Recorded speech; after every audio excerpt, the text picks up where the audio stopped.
Today, I'm going to talk with you about record keeping, why you should keep records even if you live in a state where you don't have to, how you should keep records, and I'm going to show you the ways that I keep records in my home.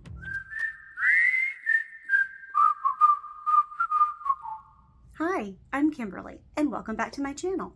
It's Only Homeschooling. If you've never been here before, thanks for stopping by. I'm a licensed professional counselor turned homeschool mom of one. Here at It's Only Homeschooling, you'll find advocacy, community, and resources to help you homeschool your child with learning differences.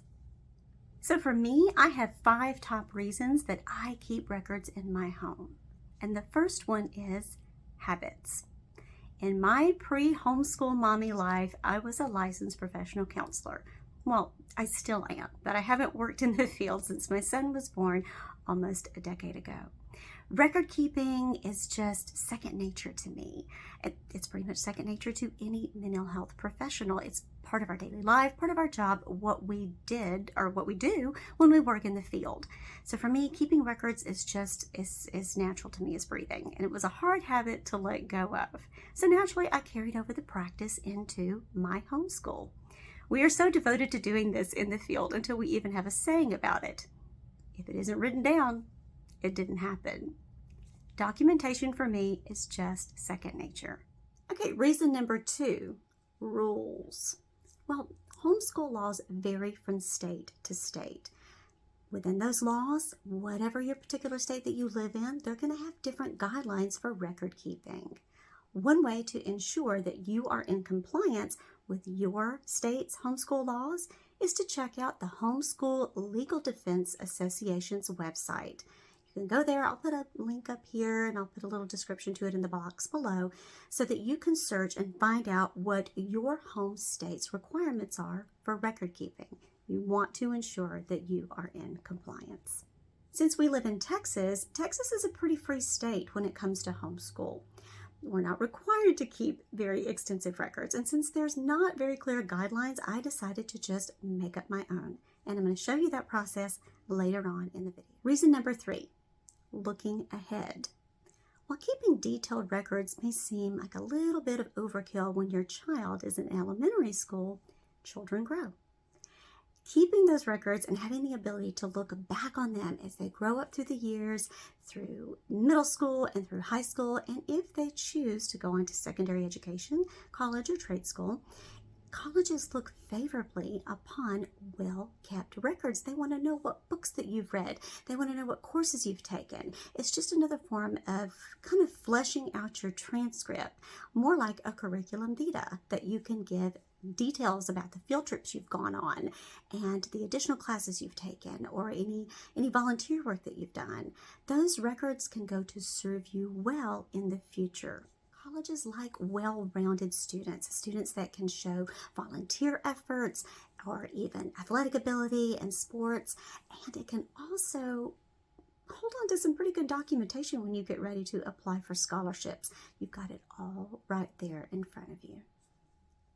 Reason number 4, to help you fulfill requirements for participation in certain social service organizations. Let's say your child, your son or daughter, wants to get involved in Trail Life or American Heritage Girls or Boy Scouts or Girl Scouts or any of the other service organizations that are out there. Documenting that service record is often involved or part of earning badges and earning their way up through those type of organizations. So being able to learn how to document and keep a good service record of all the different activities you've participated in is actually a good habit. Okay, so reason number 5, and this is probably my most personal reason. It's just a way to make a memory. Keeping all of this documentation is a way to sort of mark the passage of time. For me, it's like an extension of my son's baby book. I can remember being a teenager. Now, I'm the youngest of 3. Let me say that out there. And if you have more than one child, you will completely understand this. I can remember my mom handing me my, quote, baby book when I was in high school, and it was a box with a bunch of things just sort of thrown in it and nothing had been put together.